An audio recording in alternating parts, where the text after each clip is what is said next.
দর্শক, আপনাদের কিছু সময় আগে যেমনটা জানিয়েছিলাম তার ব্যত্যয় নয়, কনাইকো পার্কের যে রেস্ট হাউসটি সেখানে আমার পাশে রয়েছেন বাংলাদেশ নয়, বলা যায় বাংলা ভাষাভাষীর অন্যতম জনপ্রিয় সঙ্গীত শিল্পী, আমাদের সবার কাছের সোহাগ। আমি এখন তার সঙ্গে কথা বলবো। কেমন লাগছে অভয়নগরের মাটিতে এসে? আলহামদুলিল্লাহ, ভালো লাগছে। আমি অ্যাকচুয়ালি পরিবেশ দেখে আমি খুব হ্যাপি। অভয়নগরের মাটিতে এর আগে কখন এসেছেন? আগে একবার এসেছি বসুন্ধিয়া, অভয়নগরের থেকে খুব কাছাকাছি হবে, বসুন্ধিয়াতে আসছি একবার। আমরা আপনার এই আগমনটাকে আসলে সত্যি, দর্শক একটু কথা বলি, তার আগমনটা আসলে আমাদের সত্যি একটু অন্যরকম আনন্দ দেয়।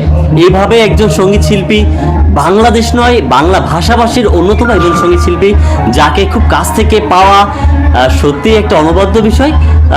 তার সঙ্গীত শুনবো আজকে আমরা।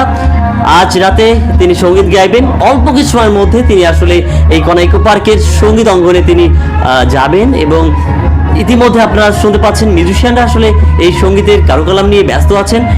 আমরা কি ছোট্ট একটা সঙ্গীত শুনতে পারি? ছোট্ট একটা এই মঞ্চে শুনবে, সবাই আসুক, কনাইকো পার্কে চলে আসবেন। আশপাশে যারা আছেন, ইনশাল্লাহ আমরা 9টায় স্টেজে উঠবো।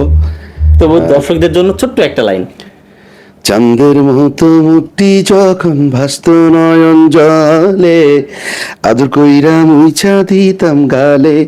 Thank you so much. দর্শক, অনুরোধ রাখলেন, গান শোনালেন, গান শুনলেন, চমৎকার মুহূর্ত কাটালাম। চলে আসুন দ্রুত আজকে এই কনাইকো পার্কে।